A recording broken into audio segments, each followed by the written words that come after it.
Good afternoon, everybody. I'm Nadia Mattiazzo and I'm the Acting CEO of Women with Disabilities Victoria. My pronouns are she, her.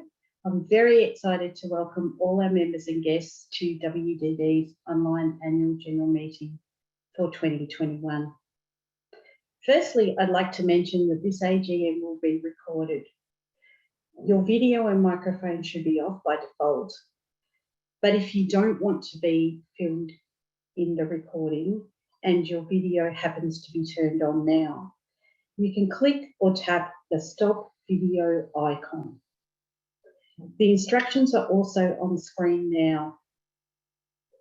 If you're using keyboard shortcuts, it's Alt+V for Windows or Command+Shift+V on a Mac.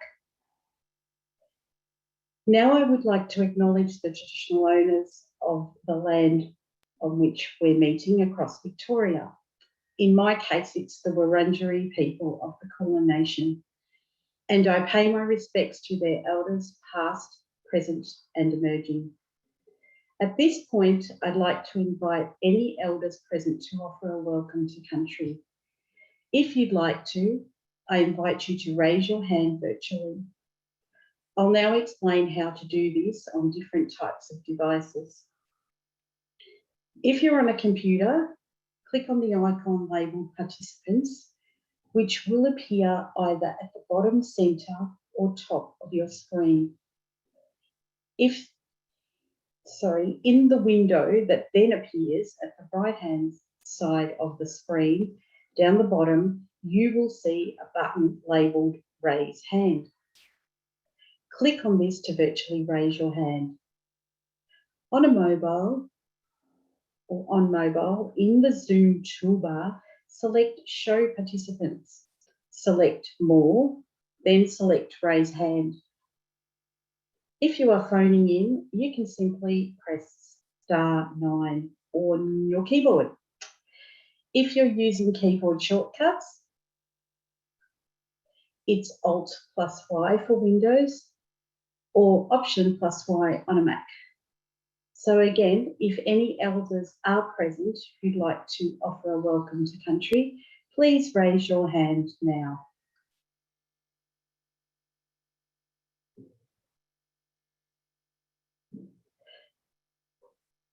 As nobody has raised their hand, thank you all very much for joining us in this, our second AGM held via Zoom. As mentioned, you will have received instructions for joining and participating in the meeting in the days prior to this event. But I'd like to mention again now some of the accessibility and other features which are available to you during the meeting. Some of the Zoom features you will use can appear slightly differently depending on what type of device you are using.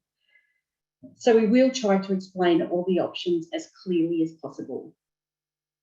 For members who wish to have the Auslan interpreter on their screen, the interpreter will be visible next to the speaker who is speaking at the time.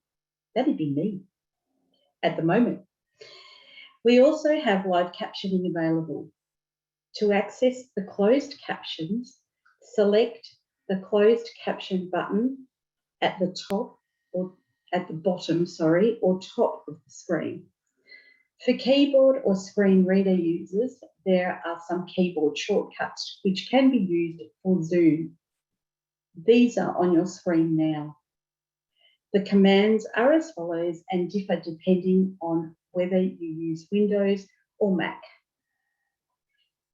To show or hide the Zoom meeting controls, use Control+Alt+Shift on Windows, Control+Option+Command+H on Mac. To raise or lower your hand, use Alt+Y on Windows, Option+Y on Mac. To open the chat window, use Alt+H on Windows, Command+Shift+H on Mac. To mute and unmute, Alt+A on Windows, Command+Shift+A on Mac. To turn video on or off, use Alt plus V on Windows, Command plus Shift plus V on Mac.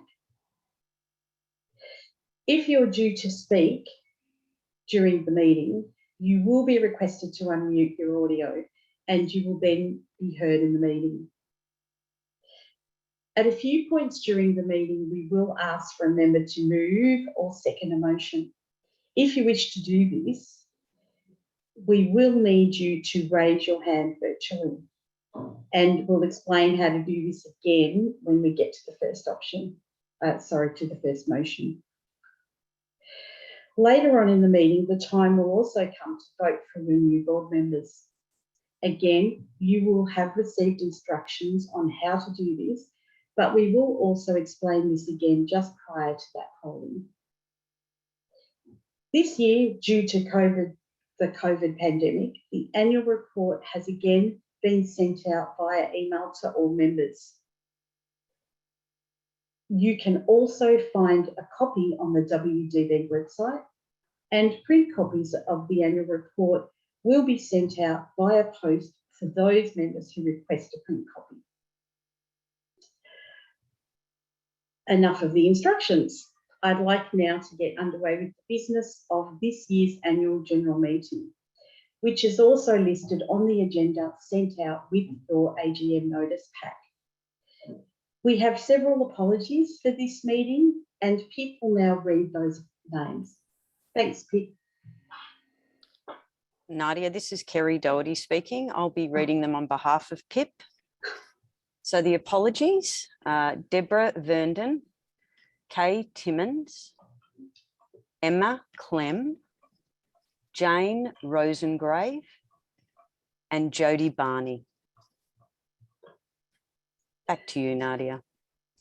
Thanks, Pip, cunningly disguised as Kerry, or Kerry cunningly disguised as Pip. It's now time to confirm the minutes of last year's AGM. The minutes were also sent around to members with our AGM notice pack. To propose this motion, it's now my absolute pleasure to introduce Sam Lilly, Co-Vice Chair of the WDV Board. Thanks, Sam. Thank you, Nadia. Sorry, I was wrestling with mute for a while. Good afternoon, everyone. I'm Sam Lilly, and I'm one of the co-vice chairs of the WDV Board. I use the pronouns she, her. Firstly, I'd like to acknowledge the traditional owners of the land in which I speak to you today. In my case, this is the land of the Taungurung people in northeastern Victoria. I'm currently located in Mansfield, which is also the earthquake epicentre. But I pay my respects to the traditional owners and extend that respect to elders past, present and emerging. This is the first of several points in the meeting where we will ask for members to move or second a motion. If you would like to do this, you will need to raise your hand virtually, and I'll explain again now how to do this. Again, the instructions will also appear on the screen, and as mentioned before, you can also find the instructions in the guide that was sent out prior. If you are on a computer, click on the icon labelled Participants, which will appear either at the bottom centre or the top of your screen. In the window that then appears at the right side of the screen, down the bottom, you will see a button labelled Raise Hand. Click on this to virtually raise your hand. If you're on a mobile, in the Zoom toolbar, select Show Participants, select More, then select Raise Hand.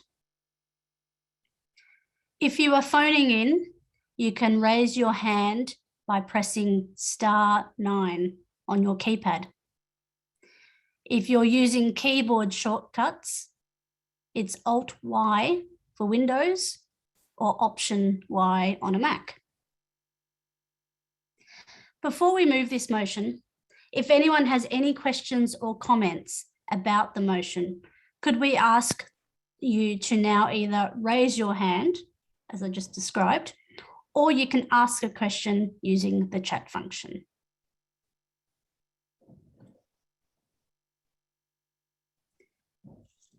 The instructions are on the screen now. Go to the chat function. In the drop-down list next to, select meeting questions and type in your message. If you're using keyboard shortcuts to open the chat window, it's Alt-H for Windows or Command-Shift-H on a Mac. We'll give you a moment now in case anyone wishes to do this.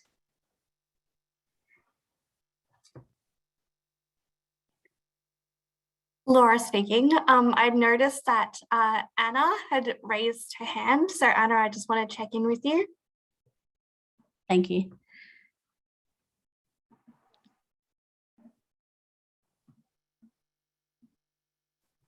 Do we have Anna?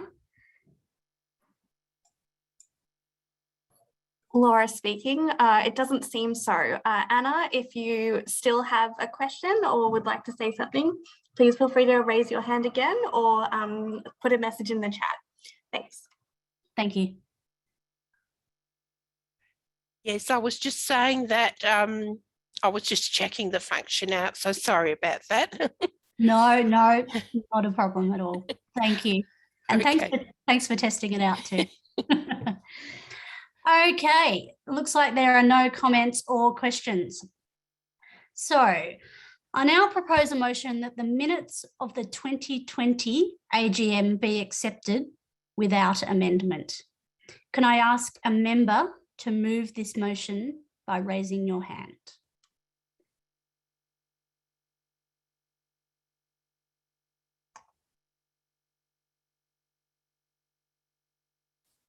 Do we have any hands raised?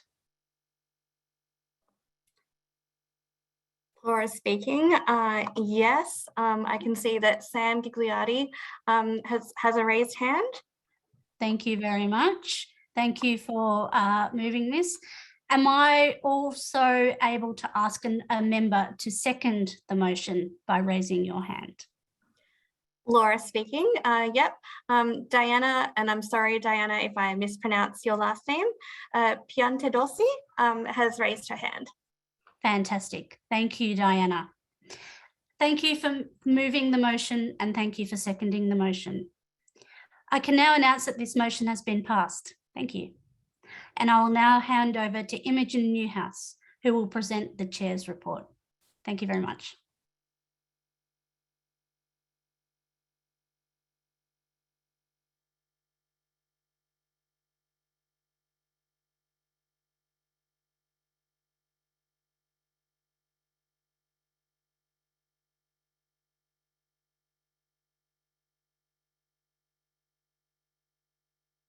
Apologies, there was a bit of a delay. I'm Imogen Newhouse, Board Chair of WDV. I use the pronouns she, her, or they, them. I would also like to acknowledge the traditional owners on the land on which I speak to you today. In my case, it's the Wurundjeri people of the Kulin Nation. It's now my pleasure to take you to 2021 financial year. A summary of the Chair's report can be found on page 1 of the annual report. This year, the board has once again focused on ensuring good oversight of WDV during the COVID-19 pandemic. We continued to implement the 2021 to 2024 strategic plan and worked on improving our intersectionality, including gender inclusion and anti-racism, both topics on which we continue to work going forward. The board has also participated in good governance training and released a position statement on NDIS independent assessments. The WDV board welcomed 4 new members at last year's annual general meeting: Anab Roble, Shakira Hussein, Pan Karanikolas, and Diana Piantedosi, and bid a fond farewell to outgoing board chairs Saffron Hasty and Esperanza Torres and board member Trudy Ryle. We would like to thank Saffron, Esperanza, and Trudy for their dedication and commitment to WDV during their board tenure, and also thank outgoing members who are left during the term this year. Changes in senior management roles also occurred this year. CEO Leah Van Poppel continued to lead the WDV team throughout the year and was strongly supported by Nadia Matiazzo in the roles of Deputy CEO and more recently as Acting CEO, as Leah took a leave of absence to focus on family and caring commitments. The board has been pleased to be able to support WDV to find solutions to help reduce the barriers women with disabilities face in achieving and staying in leadership positions, and we will continue to work to ensure that WDV has the best possible leadership. This year has once again been filled with uncertainty, with numerous lockdowns and restrictions continuing to change and affect workplaces throughout the state. The board has continued to operate remotely as this was the safest and most accessible option available. It has been a challenging year for everyone, including the staff, as they navigated a year of constant change in working conditions. The WDV board are grateful for the achievements that WDV staff have made in such uncertain times. And now is back to Nadia for the CEO report.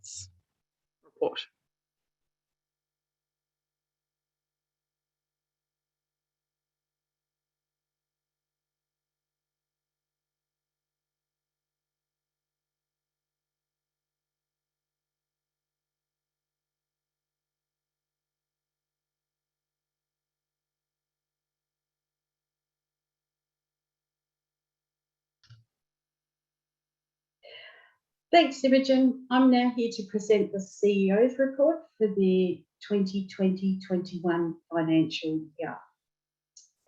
A summary of the report can be found also on page 1 of the annual report. This year has continued to be a mix of great achievements and enormous challenges, not just for us, but for everyone. We worked remotely, we worked face-to-face, and a combination of the both.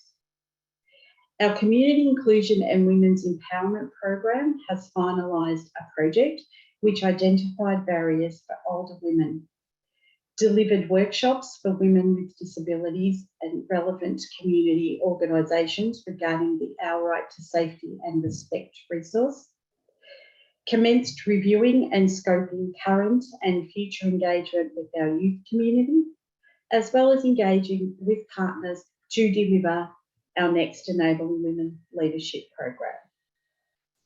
We have grown our leadership hubs to 4, and they are undertaking an amazing range of activities in a very challenging environment. The workforce development team has also moved to an online delivery mode, continuing to be busy delivering training, developing resources, and offering advice and consultation through our Experts by Experience, a team of women with disabilities. We also have received some federal government funding to implement our new health services program, which also is using the Experts by Experience model to build expertise, deliver resources, and work with partner health organisations and hard-to-reach women with disabilities to discuss and promote equitable access to health services. We continue to engage with government about the very particular effects of the pandemic on our women with disabilities, both good and bad. We would like to thank all of our project partners, state and federal government, and those we work with in the community sector who have supported our work during this financial year. And now it's my pleasure to hand over to Anar Roble, Treasurer of Women with Disabilities Victoria, for the Treasurer's report. Thanks, Anar.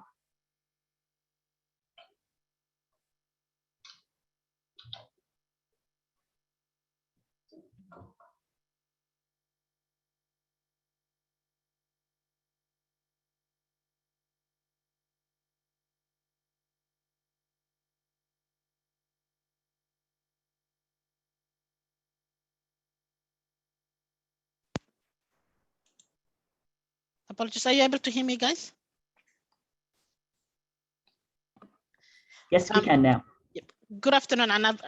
Good afternoon, everyone. I'm Anna Problem, Treasurer of Women with Disabilities Victoria. I use the pronouns she, her. I would also like to acknowledge the traditional owners of the land on which I speak to you today. In my case, this is the Wurundjeri, the people of Kulin Nation. It's my pleasure to present the annual financial report for 2021 financial year. On page 12 and 13 of the annual report, you will see the full details of the Women with Disabilities Victoria financial statements. The Women with Disabilities Board, as well as the Finance and Risk Committee, continue to strengthen the WDV's financial position. We are in a strong position. We are in a strong financial position, and we are able to pay our debts if and when they fall due.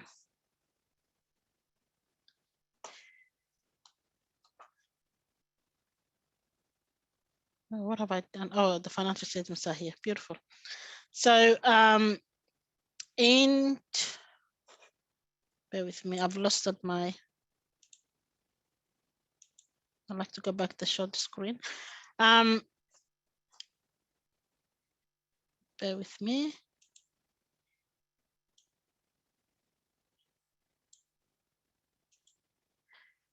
The profit and loss, the statement of profit and loss shows that we have a surplus of $444,494 in the financial the financial year ended.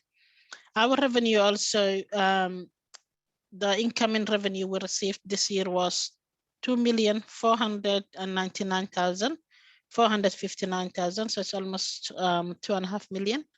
Which is an increase of 683,613 from last year. Expenses that we incurred this year were $2,054,965. This is an increase of $174,236 from last year. When I say last year, I mean the last financial year, 2019 to 2020. Equity, we've got $1,774,756, which is an increase of $444,495 from last financial year. This year's current asset, we have $2,947,194. It's almost nearly 3 million. Which is equivalent of 2.87 times our current liabilities, which is $1,026,947. This is a healthy position to be. Our cash reserve also increased this year to $2,899,039. This is an increase of $136,981 from last financial year.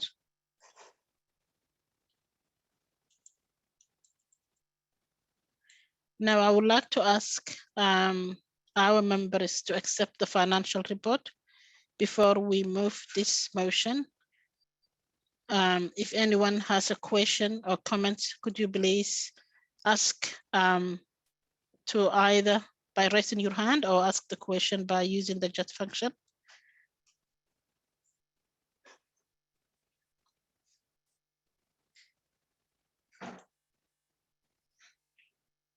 Is there any hand being raised? Because I can't see at the moment of the full screen. Laura speaking. There are no hands being raised currently. All right. Thank you, Laura. Thank you. It looks like there's no question or comment. So I now propose the motion that the Women with Disabilities Victoria 2021 annual financial year be accepted. Can I ask a member to move this motion by raising your hand? Laura speaking. I see that Deb Haygarth has raised her hand. Okay, wonderful. Thank you, Deborah. Thank you, Laura. Can I now ask another member to second the motion by raising your hand?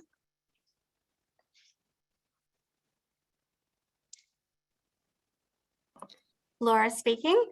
I can see that Karen Ho has raised their hand. All right, wonderful.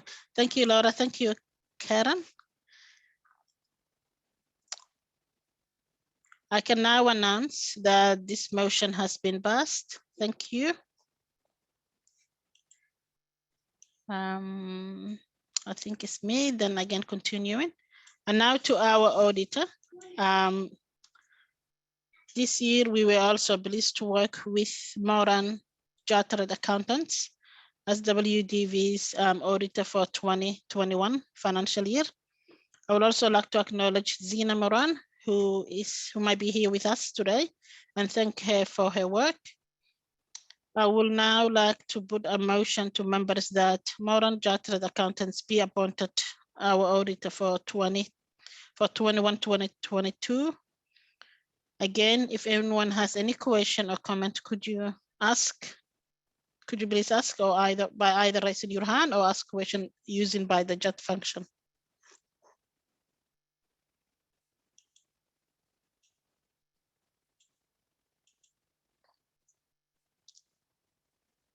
Is there any hand being raised? Laura speaking. I cannot see any raised hands or questions. No. All right. Thank you. It looks like there are no questions or comments, so we move on. On behalf of the board, I now propose a motion that Moran Chartered Accountants be appointed as our auditor for the upcoming financial year 2021-2022. Can I ask a member to move this motion by raising your hand? Laura speaking. Yep, I can see that Sonia Ilaveska has raised her hand. All right. Thank you, Laura. Thank you, Sonia. Can I ask a member to second the motion by raising your hand, please? Laura speaking. I saw that Penny Dorgan has raised her hand. All right, thank you, Laura. Thank you, Penny. I can announce that this motion has now been passed. Thank you all. And now it's back to Nadia. Over to you, Nadia.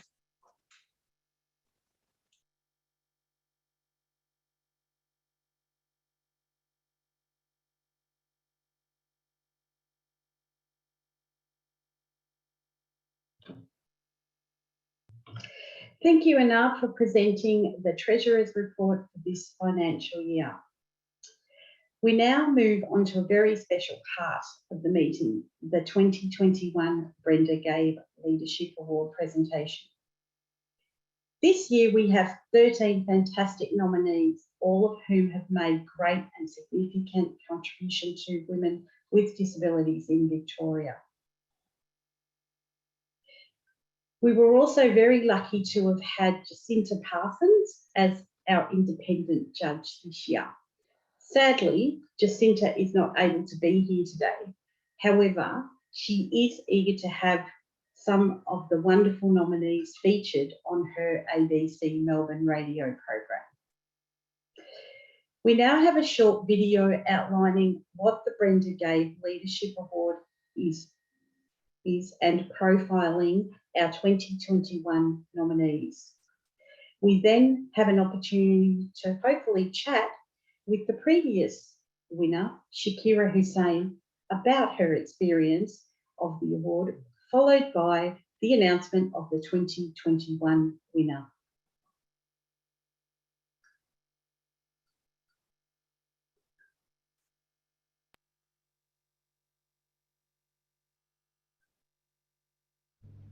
"2021 Brenda Gabe Leadership Award.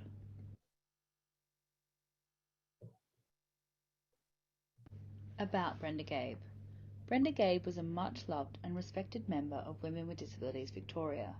Brenda wore many hats. She was a school teacher, psychologist, champion swimmer, businesswoman, wife and mother. After being diagnosed with multiple sclerosis, MS, in 1994, Brenda went on to become a strong and committed disability advocate, perhaps one of her most enriching roles. Brenda made time to represent Women with Disabilities Victoria on various committees, forums and conferences.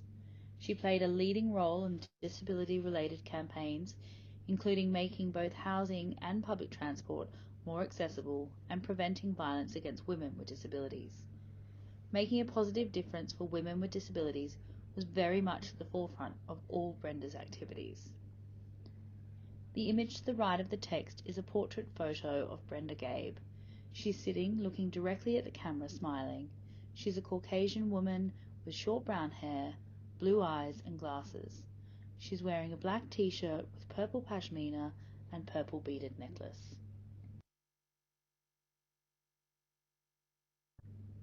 The Brenda Gabe Leadership Award. In honour of Brenda, WDV created the Brenda Gabe Leadership Award with the support of Dr. Helen Sykes AM. It's a biennial award which recognises and rewards outstanding leadership from women and non-binary people with disability in Victoria.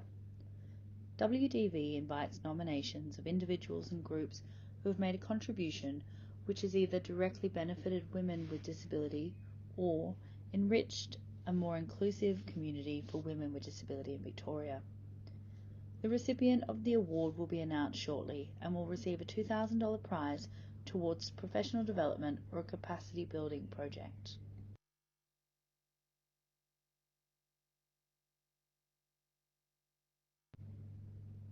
(2021) nominees. Bronwyn Trickett, pronouns she, her. Bronwyn has worked as a disability advocate for 3 years. In that time, she's assisted dozens of disabled people by providing housing advocacy, self-advocacy support, and systemic advocacy. She's dedicated to the rights of people with disabilities with an interest in the area of women's reproductive health. Her work includes presenting on renters' rights rundown, systemic paper writing, and grant applications for pelvic pain. To the right of the text is a portrait photo of Bronwyn. It is a close-up photo of her face. She's Caucasian with blue eyes, blonde shoulder-length hair. She's smiling, a closed-mouth smile with a gentle expression. Cindy Liu, pronouns she, her. Cindy is passionate about increasing mental health literacy and the disability rights for multicultural young people in the space of intersectionality. Cindy is a young leader who is passionate about advocating and raising awareness about the complex issues that young people with disabilities face in Australia, especially those from culturally and linguistic diverse, COLD, backgrounds. Sydney is a youth advocate while studying psychology and criminology at uni. The image to the right of the text is a portrait photo of Cindy. Cindy is a young Asian woman wearing glasses standing in front of a brick wall. She's smiling at the camera and has straight, long, dark brown hair. She's wearing a black dress with a white collar and cap sleeves with tortoiseshell buttons down the front.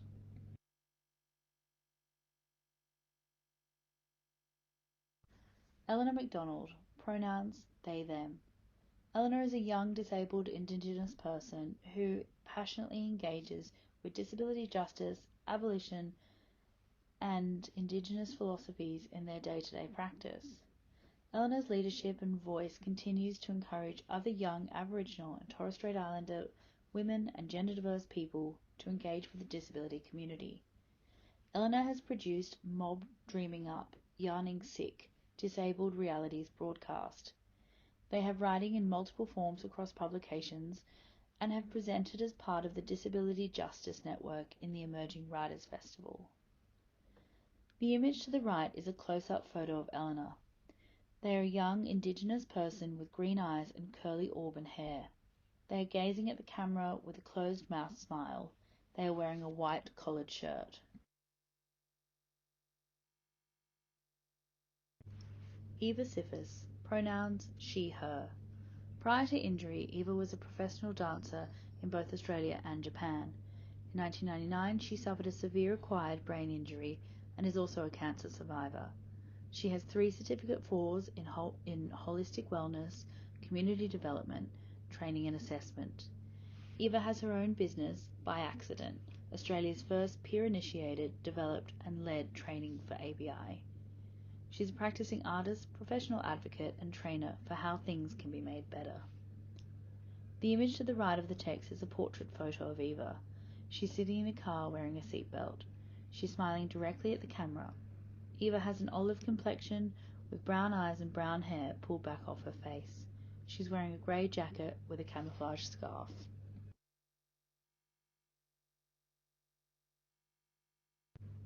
Heather Forsyth, pronouns she, her. Heather has been a prominent Victorian self-advocate for over 30 years, working to empower people with intellectual disabilities by facilitating workshops and meetings, representing state, national committees and speaking at international events. She represents Victoria at Inclusion Australia Our Voice and Australia at the International Empower Us Committee. The image to the right of the text is a portrait photo of Heather. She's standing holding a microphone looking away from the camera. Heather looks to be engaging with an audience while wearing a playful grin. She has light skin and shoulder-length hair that is a mixture of sandy and grey colouring. She's wearing purple-rimmed glasses and a knitted white and grey flecked zipper jacket. Janine Sadu, pronouns she, her. As President of Blind Citizens Australia National Women's Branch, Janine has contributed to the physical and mental health of her members. Janine has managed to build a truly connected community while providing opportunities for peer support, growing self-confidence and leadership development to Victorian women who are blind or vision impaired. The image to the right of the text is a portrait photo of Janine. She's standing in front of a window with foliage in the background. Heather has light skin and straight shoulder-length blonde hair with a fringe. She's wearing a red, long-sleeved collared jumper.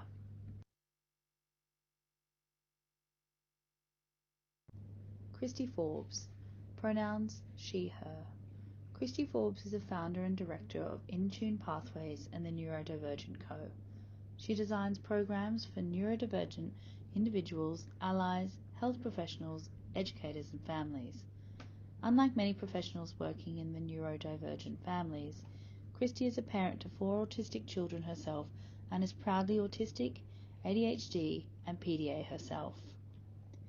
The image to the right of the text is a portrait photo of Christy. Christy is standing in front of a garden fence with a tree in the background. She has light skin with short brown hair and blonde highlights. She's looking directly at the camera with a big open-mouthed smile. She's wearing a floral patterned top, 3/4 sleeves and silver earrings.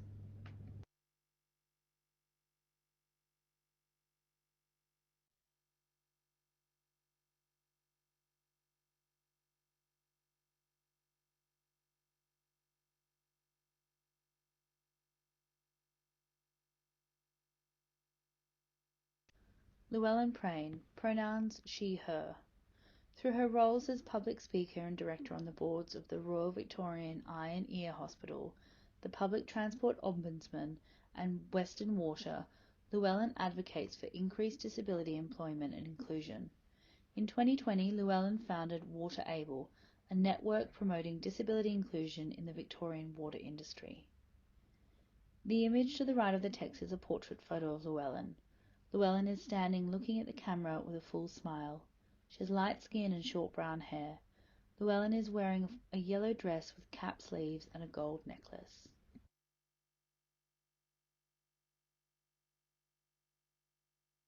Mon Ince, pronouns they, them. Mon is a passionate intersectional disability LGBTQIA+ and youth advocate. Their lived experience has informed their blog writing, public speaking, Instagram advocacy, volunteer and peer work in the disability and LGBTQIA+ sectors.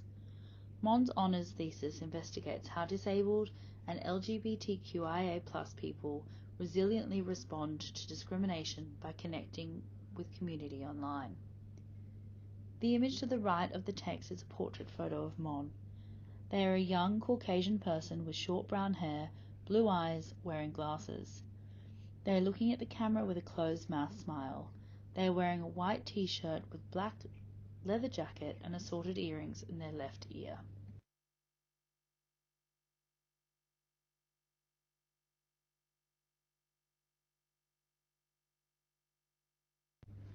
Rocca Sacedo, pronouns she, her. In 2019, Rocca founded Dance and Roll, the first para-dance group in Victoria. Rocca's passion for music and dance motivated her to get some government funding and create a non-for-profit organisation that encouraged women with physical disabilities to get active and social through the benefits of dancing. The image to the right of the text is a photo of a group of female manual wheelchair users in a sporting hall. Rocker is in the front and center. She is a Latina woman with mid-length brown hair. She is wearing a bright pink top and black trousers and pink shoes. She's gazing up to her left with one arm pointing up to the left and the other on her right hip.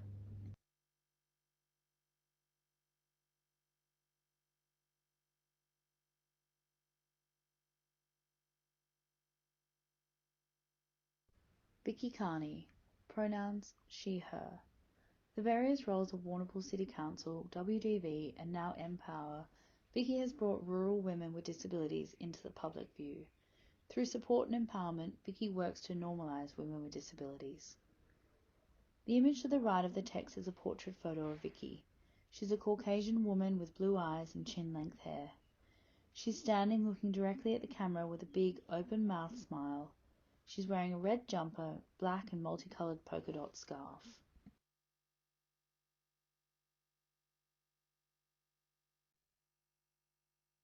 WDV Barwon Hub. WDV Barwon Hub is a leadership network for women with disabilities in the Barwon region.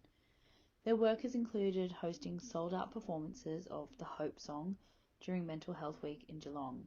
They've worked on an equitable taxi service across Geelong network with 24/7 access. They have successfully represented the needs of people with disabilities to the NDIA and have previously hosted a WDV sexual assault workshop. The image to the right of the text is a landscape photo of 5 WDV Barwon Hub members. The 5 women are all Caucasian, looking directly at the camera, smiling. Each woman is an electric wheelchair user, sitting in an outside decked area in front of a brick wall.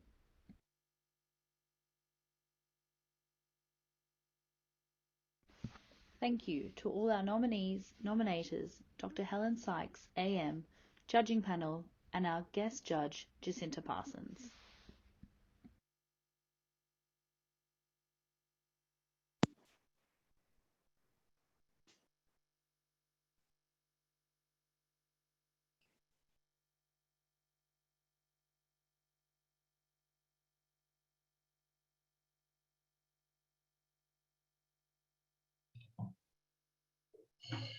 I wasn't kidding when I said we had some amazing nominees, was I?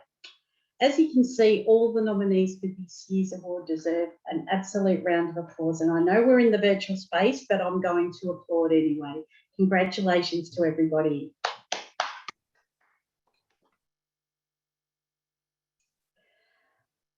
I'd like now to introduce Shakira Hussain. Shakira is our most recent recipient. She won the award in 2019. Welcome, Shakira. Hi there. It's good to see you, Nadia. You And great too. to hear about all those nominees, and who just go to show the huge range of diversity among women with disabilities. We have disability in common, but in other regards, our lives and our identities cross the full spectrum. Absolutely. Firstly, thank you for being with us today. We'd just like to ask you a couple of questions about your experience being a Brenda Gabe Leadership Award nominee and subsequent winner.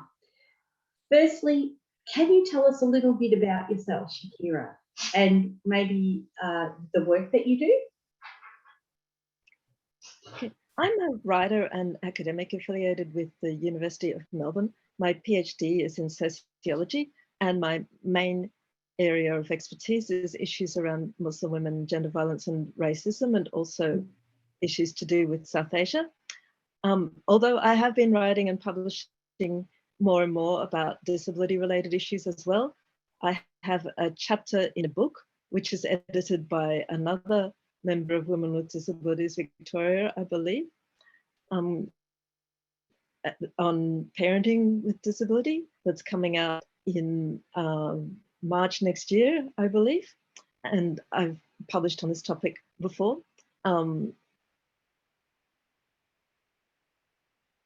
Sounds great. You'll have to let us know when the book is released and we'll all go out and get a copy. On parenting and disability, in fact. And yeah, and when I was first diagnosed with multiple sclerosis, everything that crosses my path, I think, no, I'm not going to write about this ever at all. it's boring. Why would I want to? And it's like hospital food, bland. I've got enough to write and make my life more interesting and give me something to write about. I've already got heaps to write about. And anyway, I want to travel to Pakistan. Thank you very much.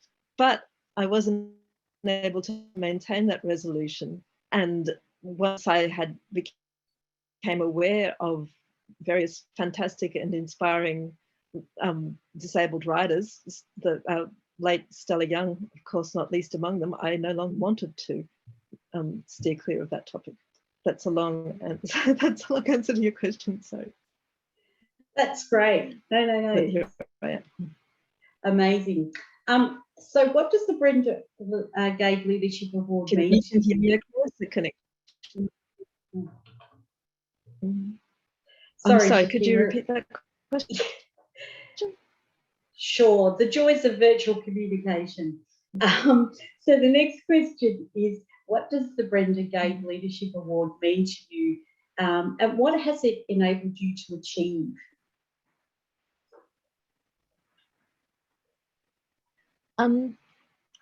Well, for one thing, it confirmed my resolution to write more on the topic of disability. And as you know, I had to change my original plan because COVID, like all of us have had to change our plans over the past couple of years. My original plan was to use the funding to attend various interstate sittings of the Disability Royal Commission. And I did manage to attend one session in Sydney before the plane stopped flying. And I wrote about that particular session for the Saturday paper. I'm really glad to have been able to, of course, then the Royal Commission went online, but I'm glad to have had the opportunity to attend in person, to meet with Commission staff, to see the sorts of steps that had been taken to make the Royal Commission physically accessible, which is an out of the ordinary level of accessibility at the Royal Commission, and it shouldn't be out of the ordinary, it ought to be everywhere. And then since then, I have used some of the funding to subscribe to journals that I publish with and books that I need. And I'm told that there's enough left to probably go a long way towards replacing my laptop, which is getting old and clunky and probably due to die at any moment. So knowing that it was there to use for work-related purposes as they arose has been hugely reassuring. But I have to say that also, I think having it on my CV, I had 2 other grants since then, which were both literary grants rather than this type of grant. But I think that having one grant or one award on your CV does make them look more closely when you go to apply for or when you're nominated for others. So I have also a writer's grant for a fellowship to write on the topic of food early next year. And I have another grant to travel to Christchurch, New Zealand to write about the aftermath of the attack on the Linwood Islamic Centre in 2019. Wow, some amazing experiences for the future, and let's hope that the pandemic has passed, gone, and left our midst as much as to let you fly and do those things. Just one more question, Shakira. This award celebrates leadership amongst women with disabilities in Victoria. Is there something in particular you think helps to become a successful leader? There's all types of leadership, and the type of leadership that makes you a CEO or, say, a prime minister isn't necessarily the type of leadership that, well, shall we say, you want in a community organization, or that I would necessarily want to use take as my role model.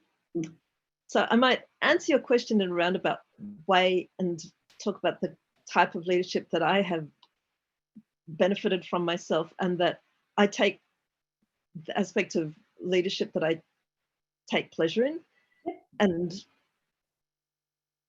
to me, I think the most important element of leadership is the ability to take satisfaction from the success of others. And I find it delightful to see young women in particular who have, sought mentoring from me, who struggled perhaps, and then to see them kicking goals, to see them getting ahead, and to see them being recognized more broadly. I always think of it as being like gardening. You plant a seed, you give it a bit of water, you go to bed at night, and then you wake up in the morning and it's done all this stuff while you weren't there.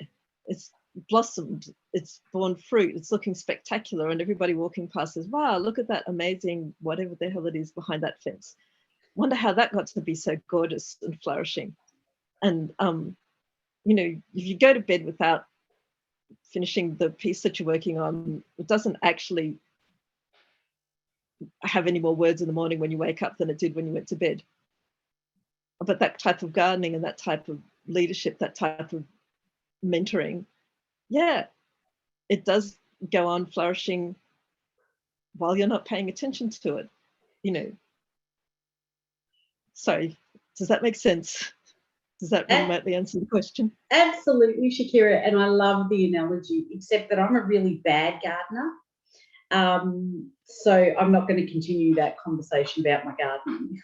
But yes, and it's a really great analogy. And in fact, we've had the conversation quite often that a lot of people, when we discuss leadership amongst our membership, they don't consider themselves as leaders, and they're just women or people in their community that are doing their thing and something that they're passionate about. So leaders come in all shapes and sizes and forms, and maybe not even as leaders, but they still achieve absolutely amazing things.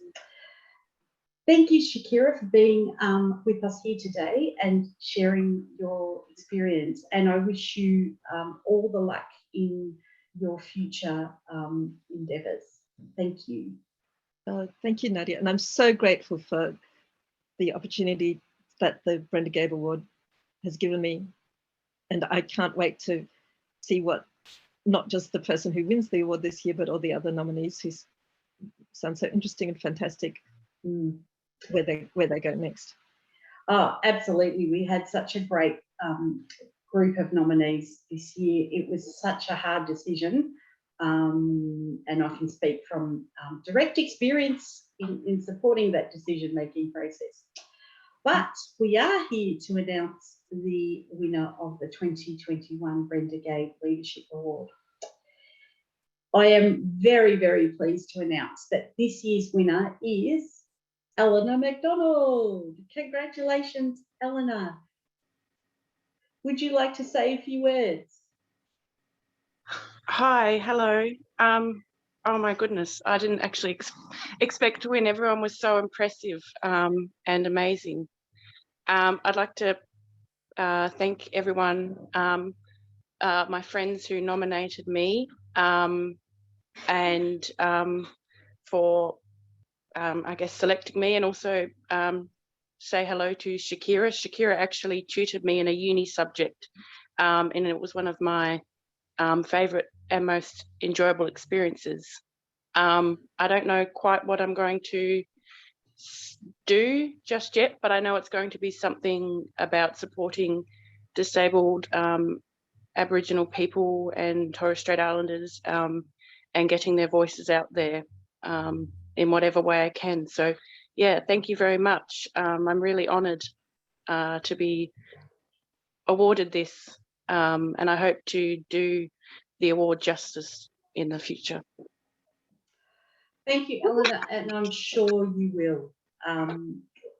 I keep going back to, we had such an amazing breadth of nominees, but congratulations to you.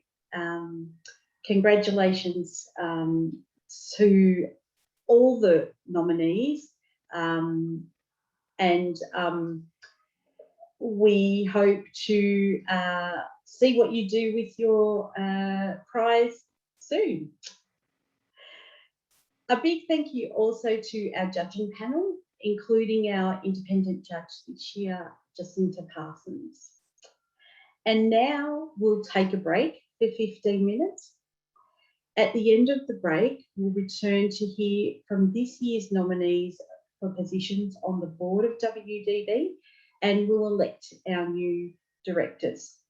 Remember that only full members are able to vote in the board elections, but of course, everyone is welcome to stay and hear the statements from our board nominees and hear the results of our elections. And I can vouch that we have an amazing, again, group of nominees for our board.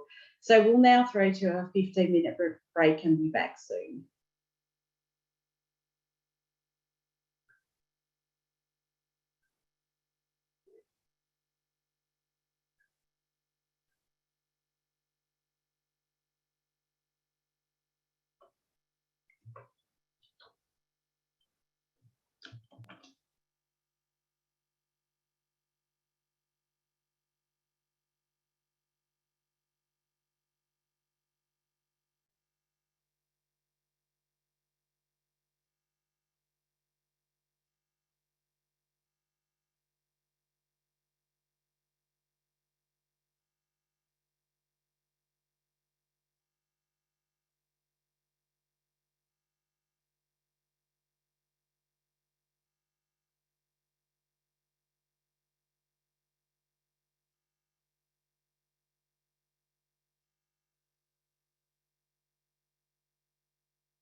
Hello to all AGM meeting attendees. We just need a few extra minutes before returning from the break, but we will be back with you shortly. Please stand by.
Hi everyone, welcome back from the break. I'm Pan Carniclis, Secretary of Women with Disabilities Victoria. I use the pronouns they and them. I would also like to acknowledge the traditional owners of the land on which I speak to you today. In my case, this is the lands of the Wurundjeri people of the Kulin Nation. I'd also like to acknowledge that sovereignty has never been ceded and this always was, always will be Aboriginal land. It's now time for the process of voting for the new members of the WDV board. Shortly, we'll hear from all our nominees with their statements. There are a maximum of 9 places on the board for member directors and up to 2 co-opted directors. I, Pan Carniclis, will act as returning officer and conduct the polling. Imogen Newhouse has finished her term and is up for re-election.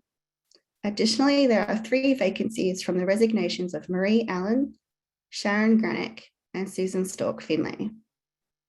Therefore, there are 4 positions available for new member directors.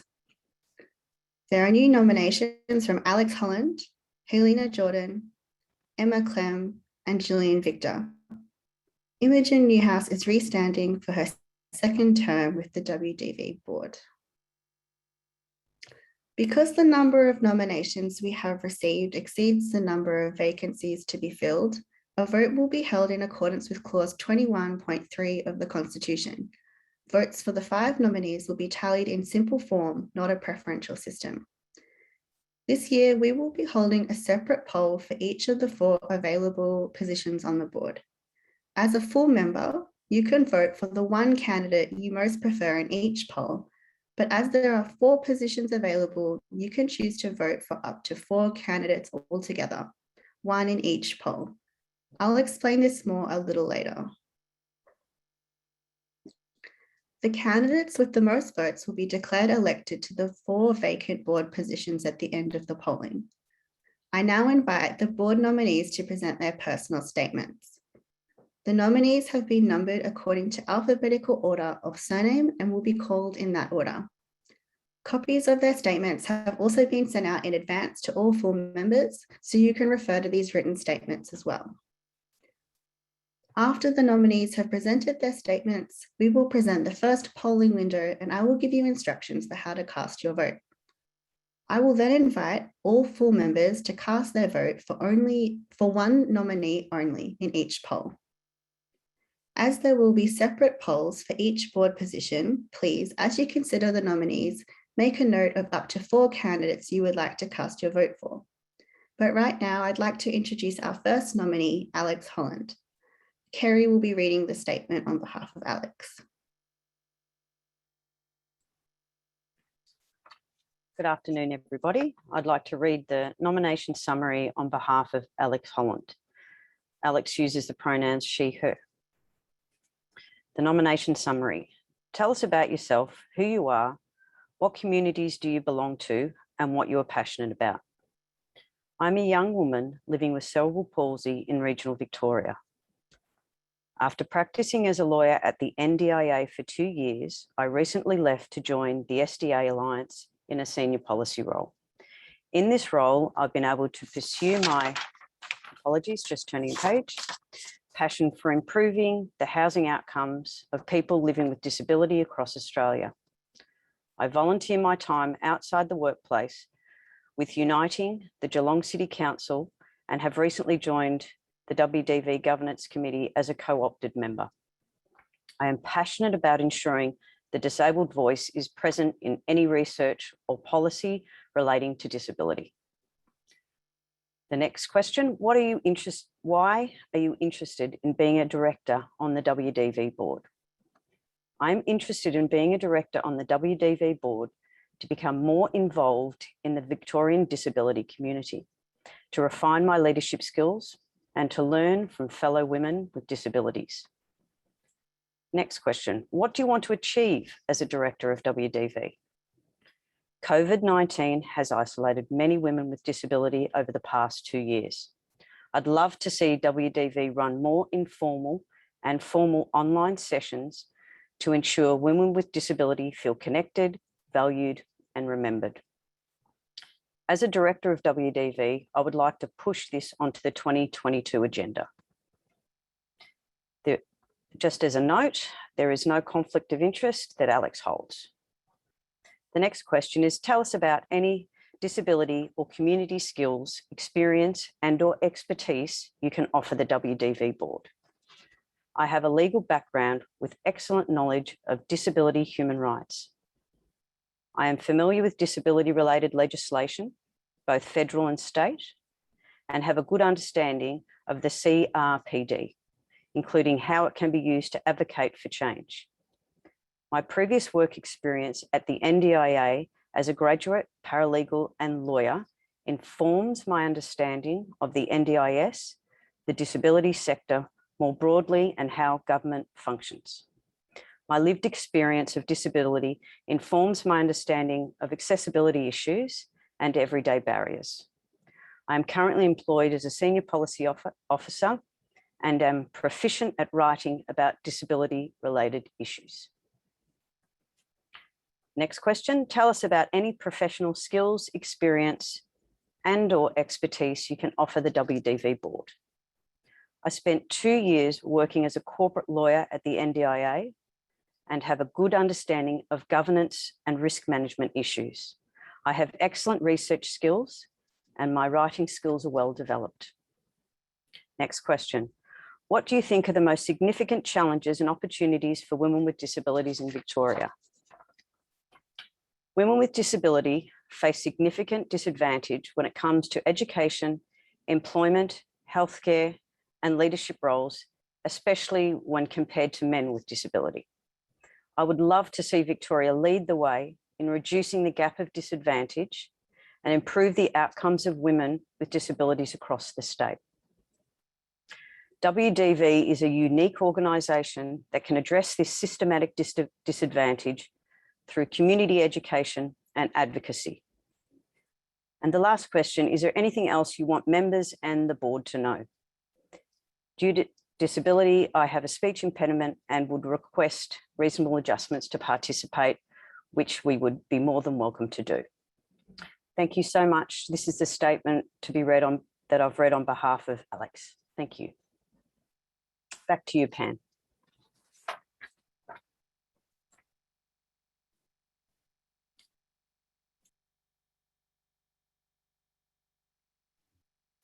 Thank you, Alex. That was the statement from Alex Holland, nominee number 1 on the polling list.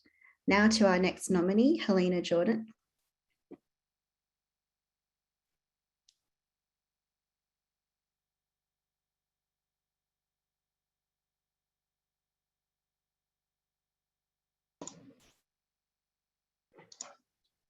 Hi, thank you, Pan. Sorry, I was just waiting to be unmuted. Hi, everyone. How are you? My name's Helena. I use she, her pronouns, and I'm living, working, and playing on Wurundjeri land. The first question, so tell us about yourself. Who are you? What communities do you belong to? And what are you passionate about? So for me, my passions really started in 2018 when I completed my degrees in arts and global studies, with a real passion for pursuing a career in the public sector and government agencies to develop and deliver social policy that improves outcomes for people facing disadvantage. Having since completed a Master of Public Policy, I'm looking to continue gaining knowledge of the public sector and the policies and groups that protect and promote the lives of its most vulnerable citizens. I'm currently working full-time at Domestic Violence Victoria as a policy advisor. I have experience in both the not-for-profit and private sectors, domestically and overseas. My previous experience has led me to support organisations working in areas of impact investing, consulting, female financial empowerment, gender-based violence, refugee family services, and affordable housing. Why are you interested in being a director on the WDV board? I would love to be a member of WDV because I have enjoyed every minute of being part of WDV's youth co-design group. I know Bridget's on this call as well. It has inspired me to become even more active in this space, and I believe joining the board will allow me to have the opportunity to do that and further impact and actively advocate. What do you want to achieve as director WDV? My areas of passion are advocacy, social impact measurement, communications and grants. Therefore, I would like to actively participate in facilitating and contributing to discussions around lived experience, developing evaluation and impact measurement tools, and assisting in communicating the values of the organisation. In addition, I have previous experience in delivering grants and would love, if I were to be successful in helping apply and receiving grants for the organisation as well. Please tell us about any interests which may conflict. So, as I said, currently I'm working as a policy advisor at Domestic Violence Victoria, and that's been consulted with a member of that organisation as well, and that conflict of interest will be resolved. Tell us about any disability or community skills, experience and/or expertise you can offer to the WDV board. So I'm someone that lives with a physical and visible disability, learning disability, chronic illness and mental illness. Previous experience in advocating for disabled youth from marginalised community with WDV's Youth Co-Design Group. I have a strong understanding of public policy, business and social impact, and have worked within the community sector for over 5 years. I currently also volunteer at Endometriosis Australia, Chalk Circle, a gender literacy foundation, part of the WDV Youth Co-Design Group, and I'm also working for the Pink Belt Project, which is an organisation that awards grants to victim survivors of domestic abuse to partake in martial arts classes. Tell us about any professional experience, expertise of the board. So as I mentioned, I've got undergraduate and postgraduate degrees in this area and work experience, but more importantly, through that, I've had many conversations with people across the sector and have heard a lot around lived experience. And so feel comfortable engaging in those conversations as well to learn more. What do you think are the most significant challenges and opportunities for women with disabilities in Victoria? COVID-19 obviously presented and presents a huge challenge and opportunity for the delivery of services and education. I am committed to work with advocates to determine the future of service delivery and ensure a similar accessibility model can be applied throughout any industry. Thank you so much for your time and letting me share my statement with you all.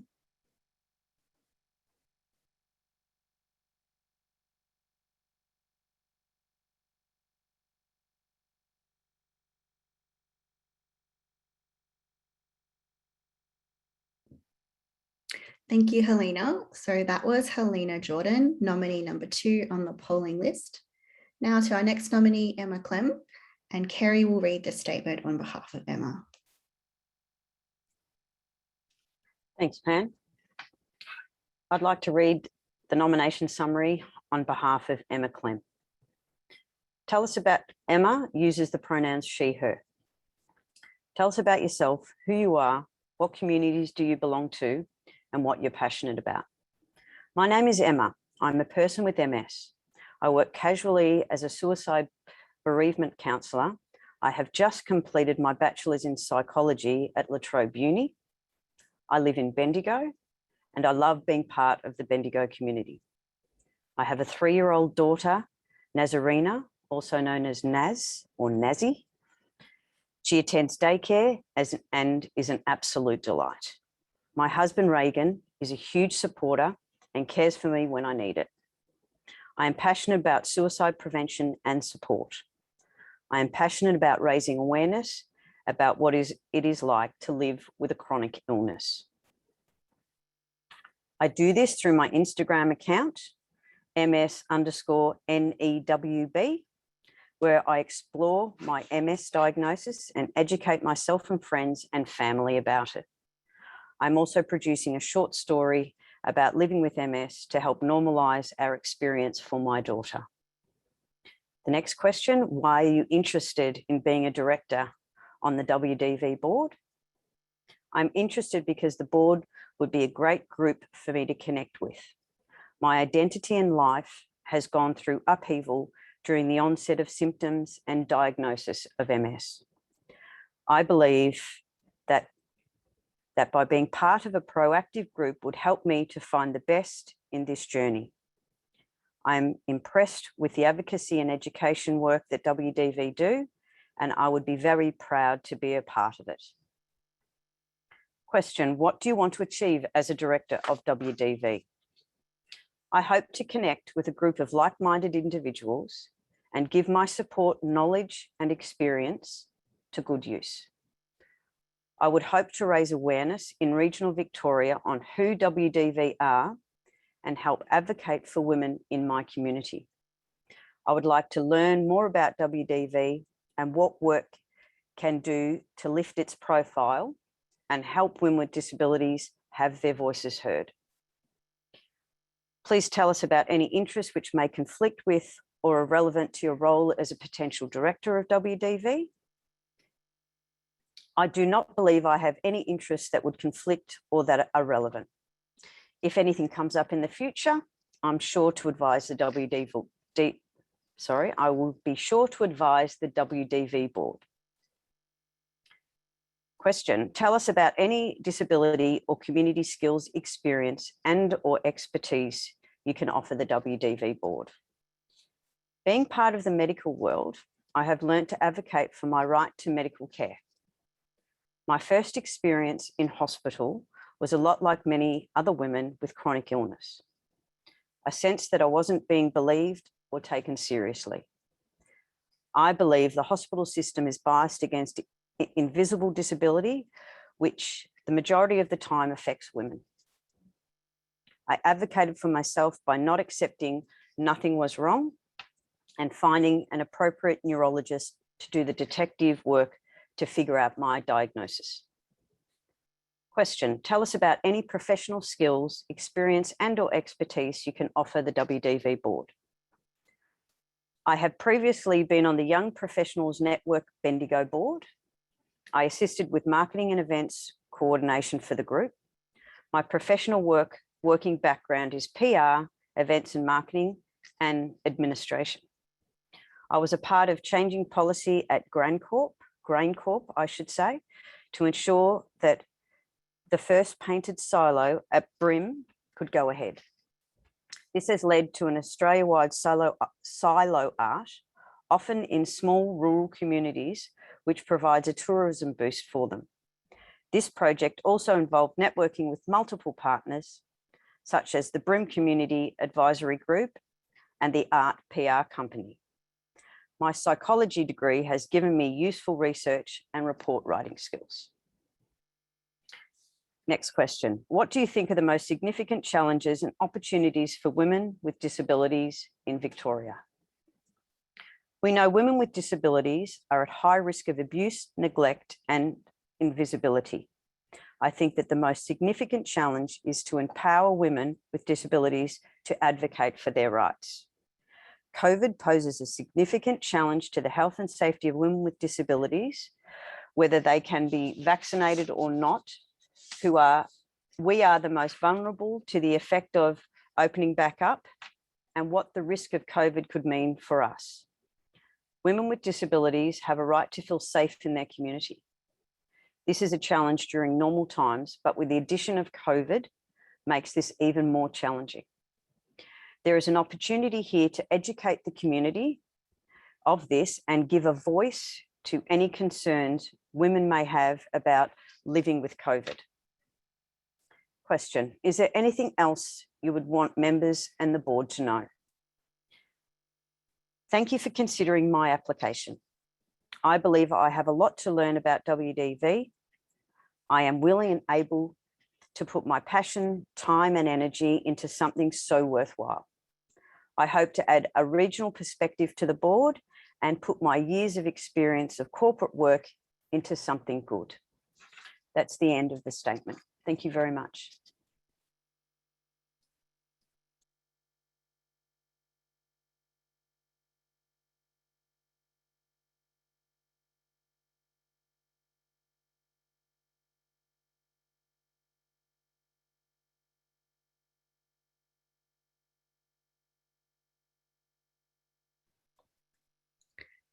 Thank you. That was Emma Clem's statement, nominee number 3 on the polling list. Now to our next nominee, Imogen Newhouse.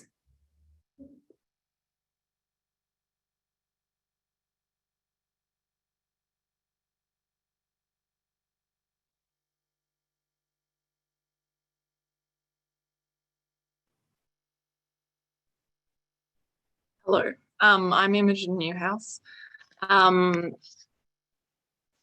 I belong to a number of communities, including the disability arts community, and I've had the pleasure of serving on the WDV board for the past 3 years. I'm passionate about arts and specifically accessible arts. I love playing music. I've been part of a local choir and have an interest in exploring accessible dance. As a board member of WDV, I've been active in promoting commitment to intersectionality, including gender inclusion. And as board chair, I have acted as the primary point of liaison between the board and senior staff, including the CEO. And I've provided regular supervision for the CEO. I've enjoyed very much working with WDV. I think it's incredibly special to have a space to work and develop professionally in a community of disabled women. And it's a particular pleasure to be able to work in a space where we can actively work to explore how we can create more accessible places and how we can structure our work to remove barriers that may be considered unmovable in other situations. What I would like to achieve if I were to continue as a director at WDV, women and gender diverse folks continue to face significant barriers and numerous risks at a much higher rate than both non-disabled women and disabled cis men. These barriers and risks increase with additional intersectionalities, including gender diversity, is ensuring that these perspectives are being traditionally silenced and are still dramatically underrepresented in mainstream discourse are visible and influential. As a director, it is sometimes our role to speak directly about these topics, and it's often our role to support the organisation in creating position statements. Regardless, it is a space where incredible conversations take place, and we're able to continue to push boundaries about what we think is possible and how things are able to function. I enjoy very much being part of that space. I enjoy being a part of a space where we are able to support each other to grow and develop. And I would look forward to continuing that work. My skills and experience. I have a Bachelor of Politics, Philosophy and Economics from La Trobe University, where I served on the executive committee as Vice President of the International Relations Association and as Secretary of the French Club. I have 7 years experience working in the non-profit and corporate sectors across the disability, environmental sustainability, international development and business development space across Australia, India and Cambodia. Working with Oaktree, Pollinate Energy, the Big Issue Classroom and Australia Post in their graduate business program. I have served on the board of WDV for the past years, including as Deputy Chair in 2020 and as Chair in 2021. My undergraduate degree and my experience with Model United Nations conferences has given me a strong training in policy, and my varied experience has given me strong skills in analysis, critical analysis, and executive analysis. Thank you.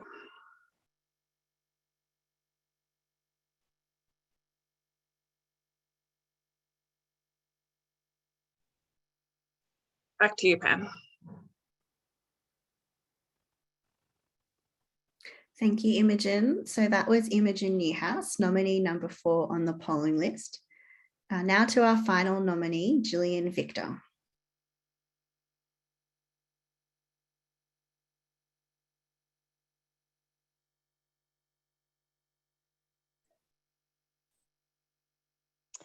Hello, my name is Gillian Victor and I go by the name Jill and the pronouns she and her.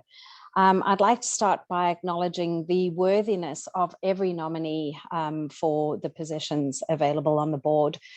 I've spent my career as an ally and a dedicated campaigner for people who are not treated equally by society, most often due to systemic responses. And the last 10 or so years of my career, I've been in the disability sector, where I've worked across deaf, hard of hearing communities, quite intensively at Expression Australia, and more broadly against multiple disabilities, including mental health, LGBTIQA+, etc. So a bit of intersectionality in terms of the areas and cohorts I've worked with. Professionally, I'm a senior leader, specializing in marketing and communications. And I've brought those skills along with the completion of my MBA in amplifying the voice of people with a disability in the public domain, as well as advocating for specific outcomes for the disability sector more broadly. I am a perpetual student in leadership, organizational psychology, and social impact. And I'm a committed mentor with Marketing Women Inc., as well as the Fundraising Institute of Australia at present. And so I like to use my skills to support women to believe in their value and find their own voices, and to make their marks in their community and workplaces. I'm interested in being a director with WDV because I share the values that WDV holds in relation to building the strength and voice of women with disability. I believe in the value of allyship and the ways in which allies can raise public awareness of the need for and value of considering the experiences of others, and especially women who so often are the cornerstone of society, but yet so often are overlooked and undervalued. A role on the board of WDV would enable me to serve this community and make a mark on the broader community, understanding disability, and know that I've left a positive legacy through my work.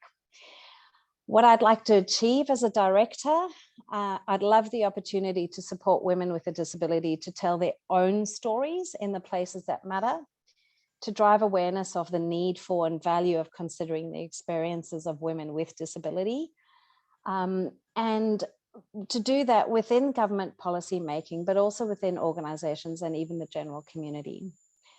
I'd aim to drive membership numbers and engagement to support WDV to self-organise hubs and share skills and learnings.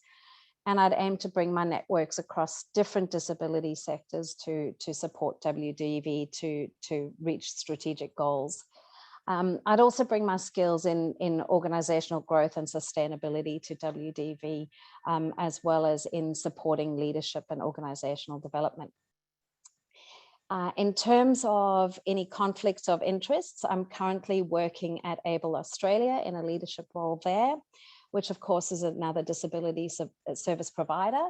And I'm aware that in the future, there may be potential conflicts of interest that may arise, but I'm not concerned about those and would obviously identify them immediately and declare them should they arise. And I can only think that that may be something like both organisations going for a specific grant or funding opportunity.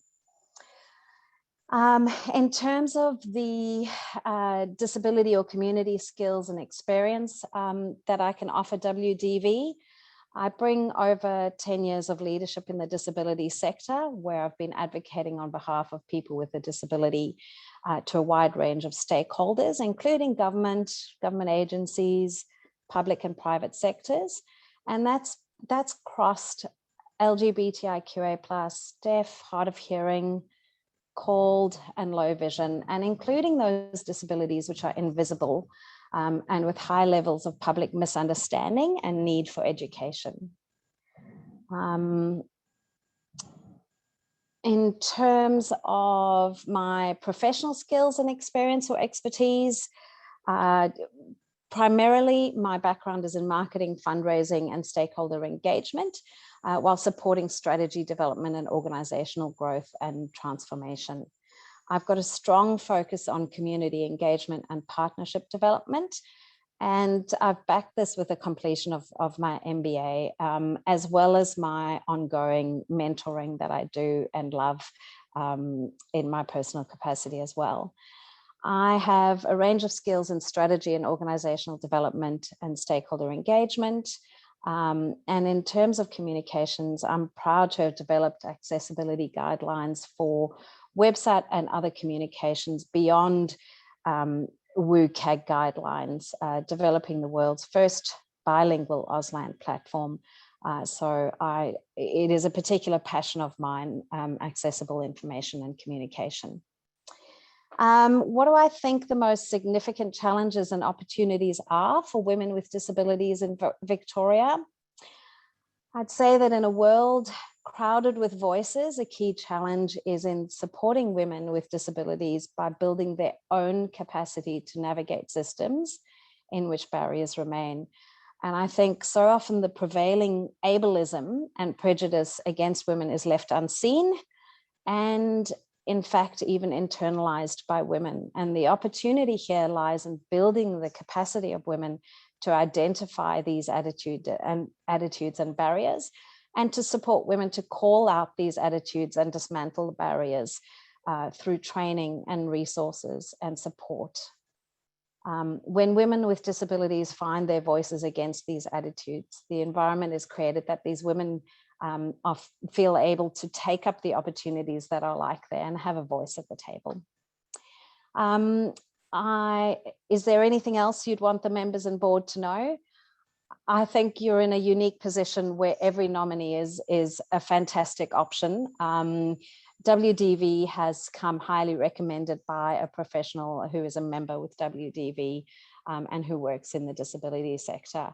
And I would welcome the opportunity to bring my skills and experience to serve through WDV. Thank you very much for your time.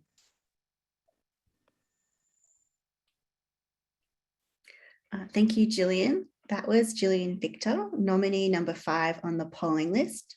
Thank you all so much to all our nominees for presenting your statements. We're just going to have a brief pause now, and a link to the statements will be posted in the chat that you'll be able to see. So for people who would like to read the statements, there'll just be a brief pause where you can do that.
Okay, so I think that we are now back from the break. So that means it's now time for all full members to cast your votes for your preferred nominees for the positions on the board of WDV.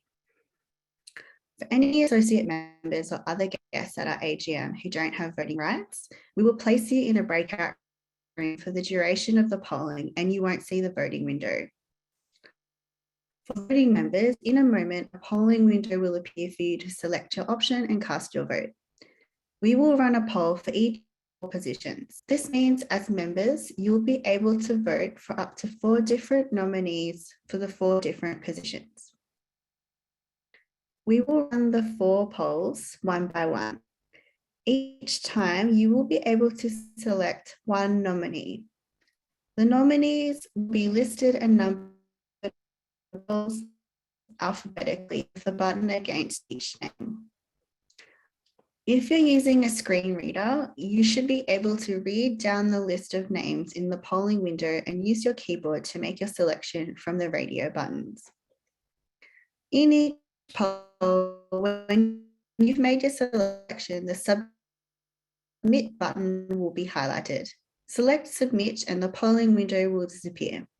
Your vote will be recorded automatically. If you can't click on submit, please double check that you have clicked on a button to make your selection. Submit will only appear when you have done this. If you have any problems with the polling window, there are a couple of things you can do. So you can raise your hand. We will take you to a breakout room where you can tell us who you'd like to vote for, or you can also use our chat system for proxy votes to cast your own vote. I'm now going to explain how the chat function works for proxy votes. So if you have been appointed as a proxy to vote on another member's, ask that as well as casting your own vote using the polling window, that you can proxy vote in the following way. Select the chat function, then in the drop-down box next to select proxy votes. In the message, please say who the member you are the proxy for, followed by the name of the nominee they want to vote for the board. So for example, proxy vote for Leah Smith, voting for nominee number 15, Jane Brown. If you are using the chat function to lodge your own vote, please say your name, followed by the name of the nominee you want to vote for. At the end of each poll, we will pause to count up the votes from both polling and proxy voting, and will announce the nominee elected to that position.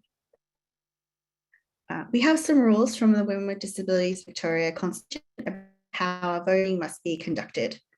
For each poll, if there is a tie of the leading nominees, we need to go to a runoff poll. So if this happens, we will pause to load a new poll with the tied nominees. The nominee with the most votes on the revote will be announced as elected to that position. After all the voting polling is finished, we will confirm again the 4 successful candidates who've been elected to the board. We will run each poll for 5 minutes to give everyone the best chance of casting their votes. The voting instructions will be running on the screen as well in case you need a recap. We understand that this voting process might take some time while we make it possible for everyone to vote and while our returning officers tally up the results. So thank you in advance for your patience. Over to you, members. You may now cast your votes in the poll for the first position on the board.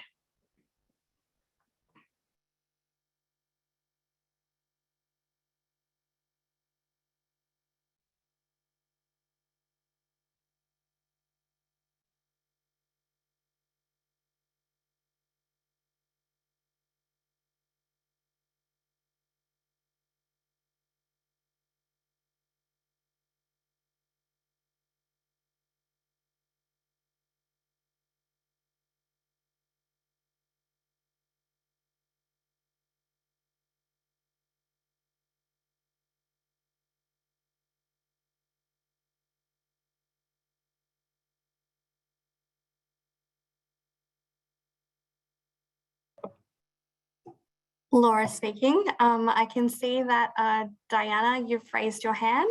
Did you want to ask a question?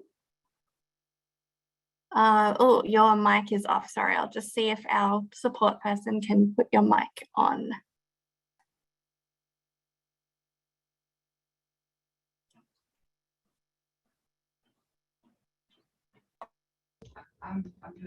Sorry, I just wanted to go to the breakout room because my voting's not working.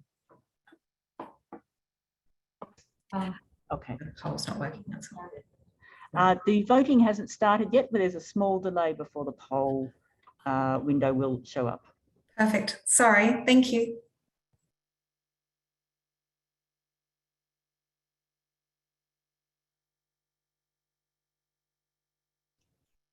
Apologies for the delay, everybody. Just having a few technical issues with breakout rooms and separating voting from non-voting members.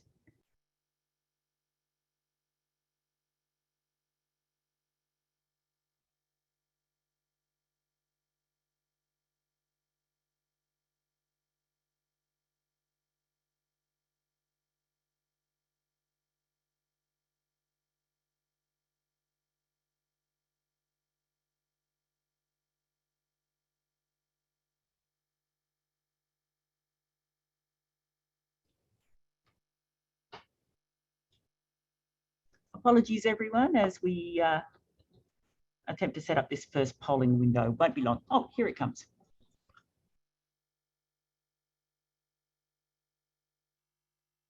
Polling window on your screen, please select the name of your preferred nominee.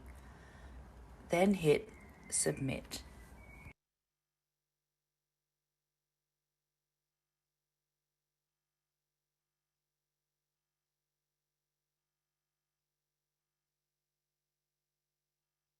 The polling window will disappear. Your vote has been recorded. If you hold a proxy vote on behalf of another member or wish to cast your vote via the chat, select the chat function. Choose Proxy Votes in the drop-down menu. Please type member's name you are a proxy for and the name of the nominee you're voting for. For example, proxy vote for Leah Smith, voting for nominee number 3 or the nominee's name.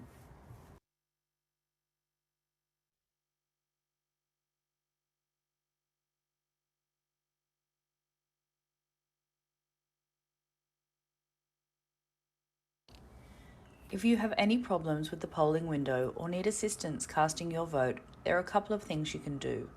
Raise your hand and we'll take you to a breakout room where you can tell us who you would like to vote for, or use the chat function and send a message to Proxy Votes to cast your vote. The voting for this poll will remain open for 5 minutes. In the polling window on your screen, please select the name of your preferred nominee. Then hit Submit.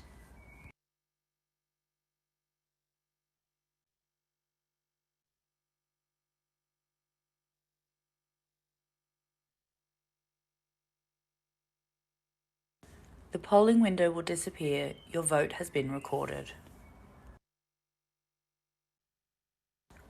If you hold a proxy vote on behalf of another member or wish to cast your vote via the chat, select the chat function. Choose Proxy Votes in the drop-down menu. Please type member's name you are a proxy for and the name of the nominee you're voting for. For example, proxy vote for Leah Smith, voting for nominee number 3 or the nominee's name.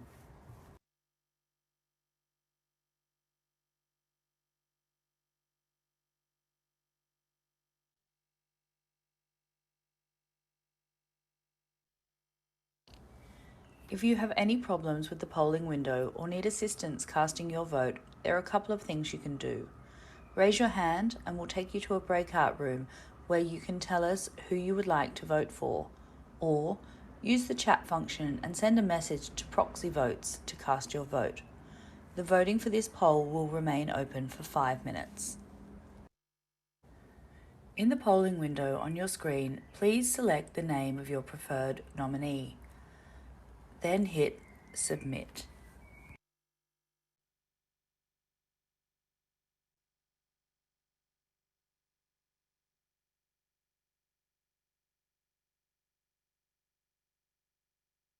The polling window will disappear. Your vote has been recorded.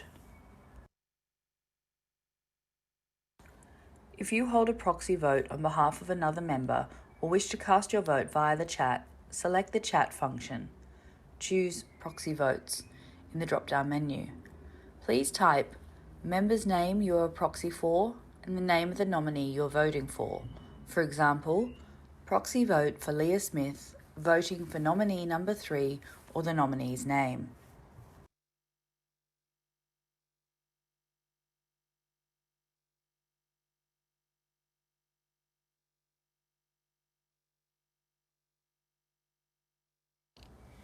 If you have any problems with the polling window or need assistance casting your vote, there are a couple of things you can do. Raise your hand and we'll take you to a breakout room where you can tell us who you would like to vote for, or use the chat function and send a message to proxy votes to cast your vote. The voting for this poll will remain open for 5 minutes. In the polling window on your screen, please select the name of your preferred nominee. Then hit Submit.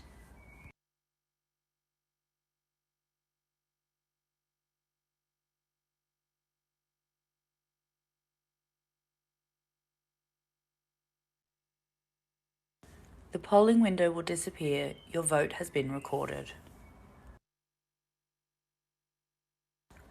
If you hold a proxy vote on behalf of another member or wish to cast your vote via the chat, select the chat function. Choose Proxy Votes in the drop-down menu. Please type member's name you are a proxy for and the name of the nominee you're voting for. For example, proxy vote for Leah Smith, voting for nominee number 3 or the nominee's name.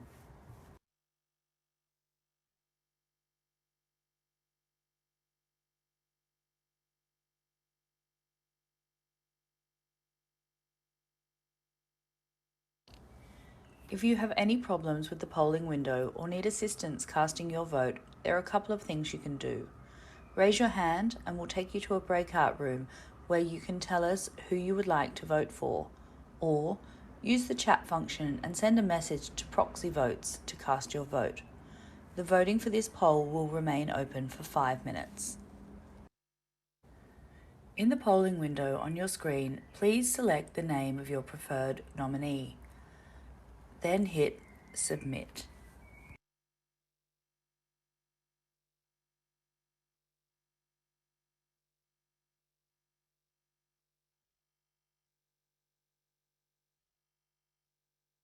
The polling window will disappear.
Okay, I'm back now, everyone. So it's my pleasure to announce that our first appointment to the board for the 2021 AGM is Alex Holland. So the process for the second position board.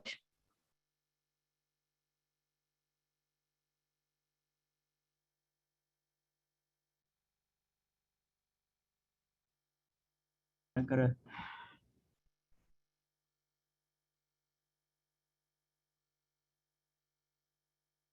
Yep. To all meeting attendees, I apologise, we are having some technical issues. We'll just need to pause for a few minutes while we sort out the next poll and some people who are in the breakout room who perhaps shouldn't be. If you could bear with us for a few minutes, we will be back with you as soon as possible.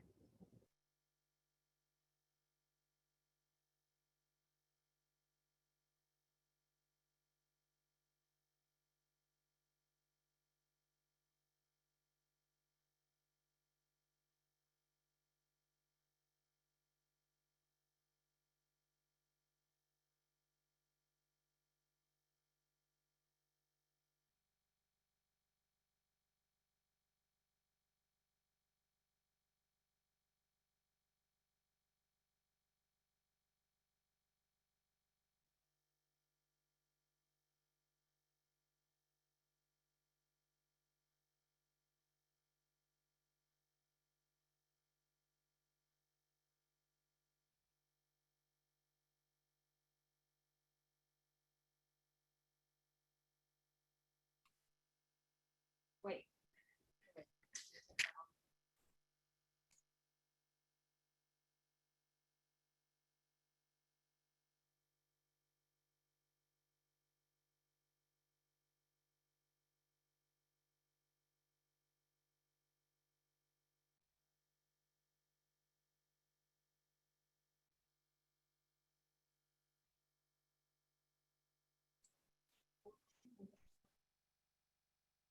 Good afternoon, everybody. Apologies that we've had a bit of a delay.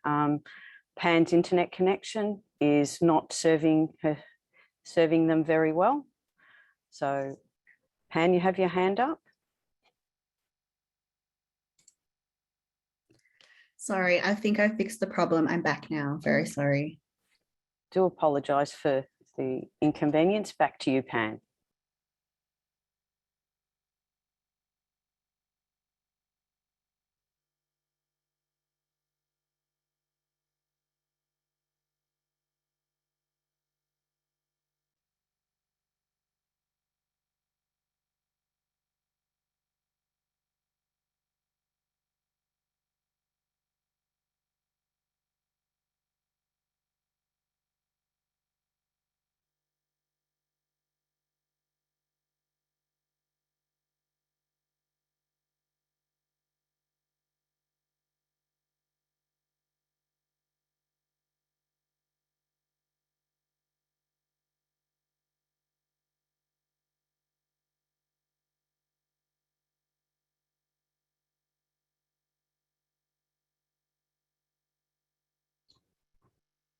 Apologies for the delay, everyone. Won't be a moment. We're just about to load the next poll.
Stand by, everyone. Just reloading the poll now. We'll be with you as soon as possible. Thank you.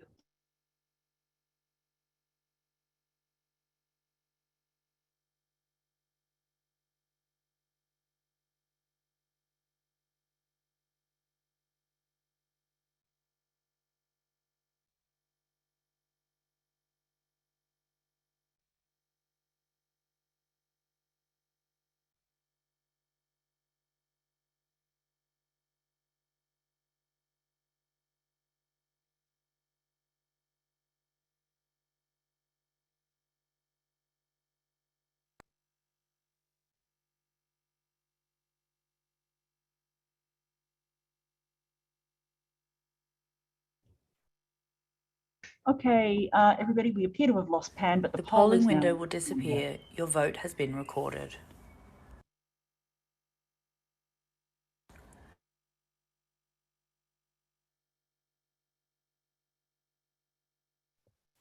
Hi everyone, sorry I'm here. I just couldn't unmute myself. I'll just repeat what I announced previously. So the first appointee to the board for the 2021 AGM is Alex Holland, and we've just had the second poll come up on the screen.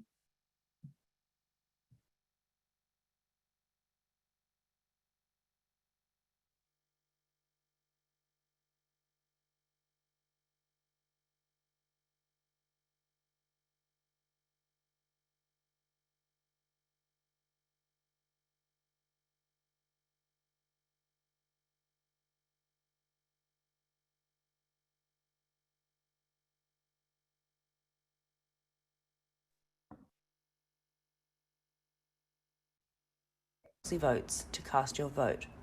The voting for this poll will remain open for 5 minutes. In the polling window on your screen, please select the name of your preferred nominee. Then hit Submit.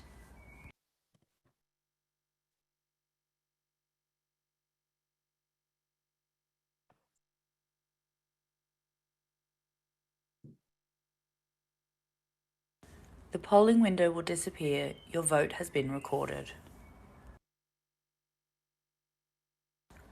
If you hold a proxy vote on behalf of another member or wish to cast your vote via the chat, select the chat function. Choose Proxy Votes in the drop-down menu. Please type member's name you are a proxy for and the name of the nominee you're voting for. For example, proxy vote for Leah Smith, voting for nominee number 3 or the nominee's name.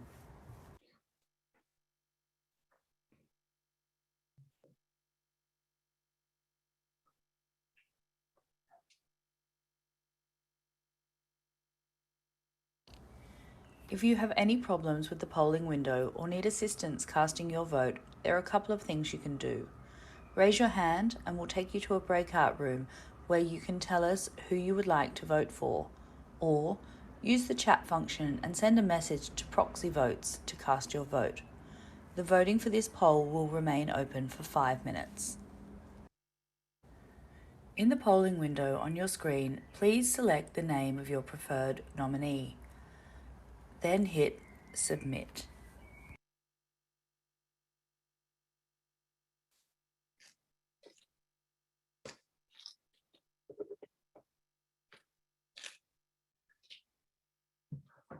The polling window will disappear. Your vote has been recorded. If you hold a proxy vote on behalf of another member or wish to cast your vote via the chat, select the chat function. Choose Proxy Votes in the drop-down menu. Please type member's name you are a proxy for and the name of the nominee you're voting for. For example, proxy vote for Leah Smith, voting for nominee number 3 or the nominee's name.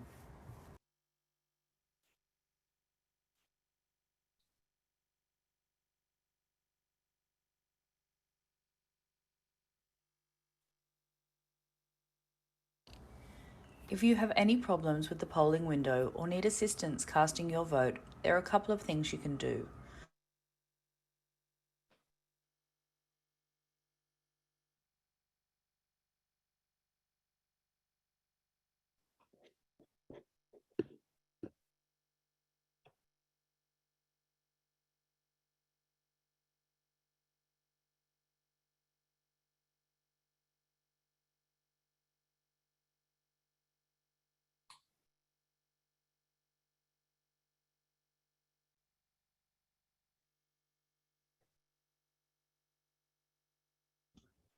If you could stand by, the next polling window will appear shortly.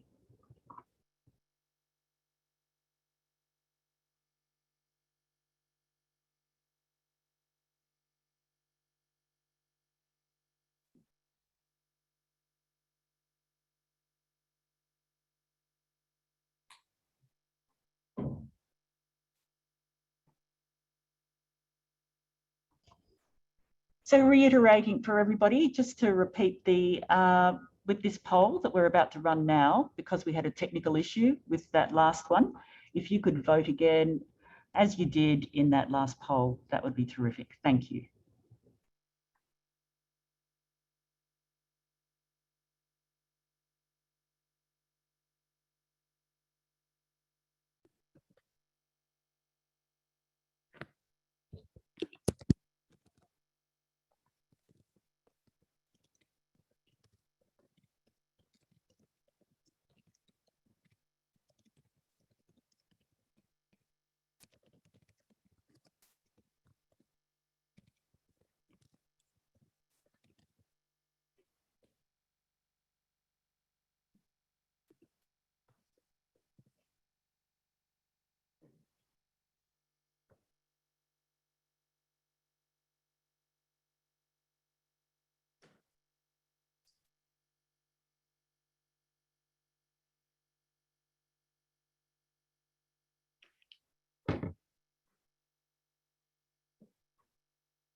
Okay, thanks everyone for your patience, and apologies again for my internet problems.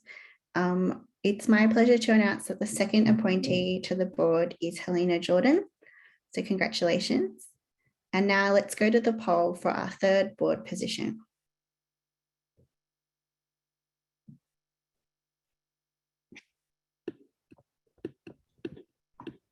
Bear with us for 1 minute while the poll is reloaded.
In the polling window on your screen, please select the name of your preferred nominee. Then hit Submit.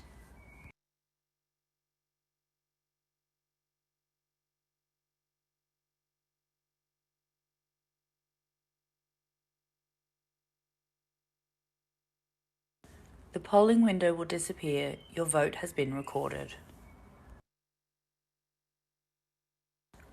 If you hold a proxy vote on behalf of another member or wish to cast your vote via the chat, select the chat function. Choose Proxy Votes in the drop-down menu. Please type member's name you are a proxy for and the name of the nominee you're voting for. For example, proxy vote for Leah Smith, voting for nominee number 3 or the nominee's name.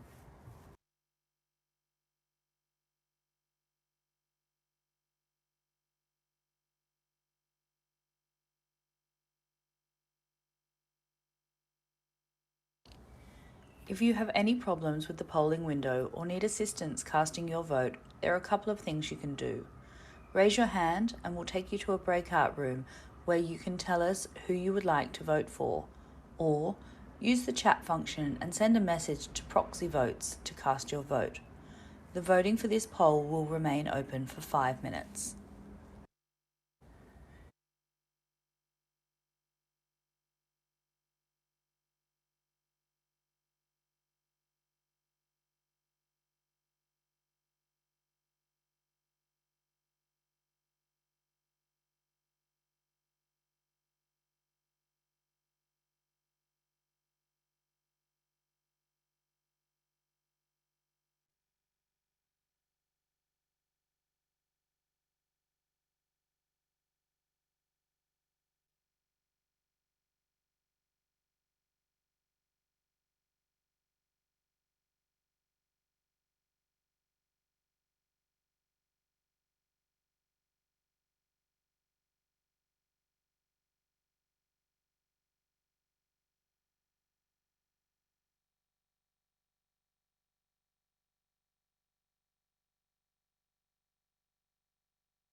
Okay, so the results are in. So it's my pleasure to announce our third appointee to the board is Emma Clem. So congratulations. And now let's go to the poll for our fourth and final board position.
Use the chat function and send a message to proxy votes or need.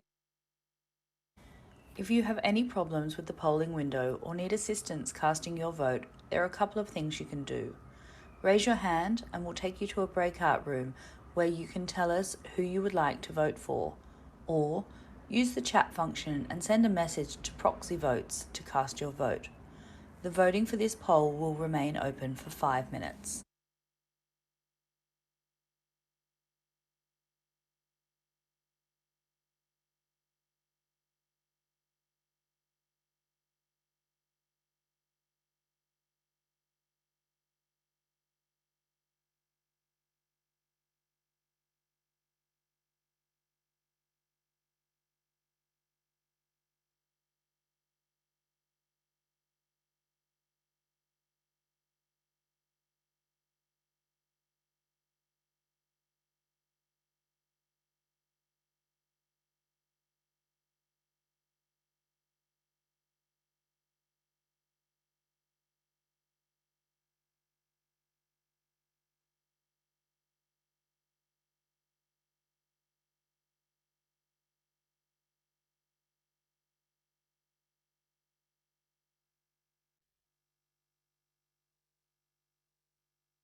Hi everyone. So there has been a tie. So what this means is there's going to be a revote. So please vote again. And also if you're messaging in the chat, message your proxy to vote. And thank you for casting your vote. It should come up on the screen now.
Hey everyone. Okay, thanks so much for your patience. It's my pleasure to announce that our final appointee to the board is Imogen Newhouse. Thank you for casting your votes in the board elections. And thanks for returning officers doing all the calculating in the background. So I'm now pleased to confirm that the following 4 nominees have been elected to the board of WDV: Alex Holland, Helena Jordan, Emma Clem, and Imogen Newhouse. Congratulations to our new board members. We would like to sincerely thank all of this year's board nominees. We very much appreciate your interest and involvement with WDV and the time you have taken to nominate. I would now like to thank our outgoing directors. The following directors will be leaving the board of Women with Disabilities Victoria, and we would like to wholeheartedly thank them for their service. Marie Allen, Susan Stork Finlay, and Sharon Granick. We sincerely thank you all. And now back to Nadia.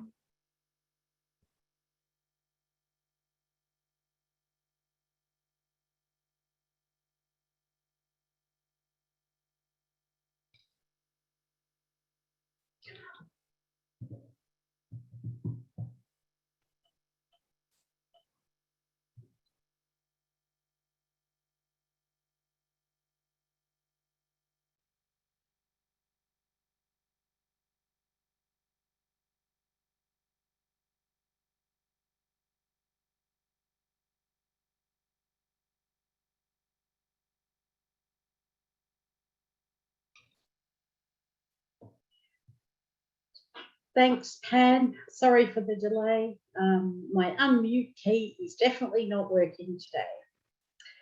Wow, I had my heart in my mouth for all of that time. Such a close election. And again, I'd just like to thank everybody who nominated for the position of directors to the board. That brings us to the end of the process of board elections and indeed the close of our 2021 annual general meeting. I would like to thank all of you for attending. I would like to again congratulate Eleanor on her winning of the Brenda Gabe Award. I also would like to thank our staff who have worked so hard to ensure this meeting went off as smoothly as possible.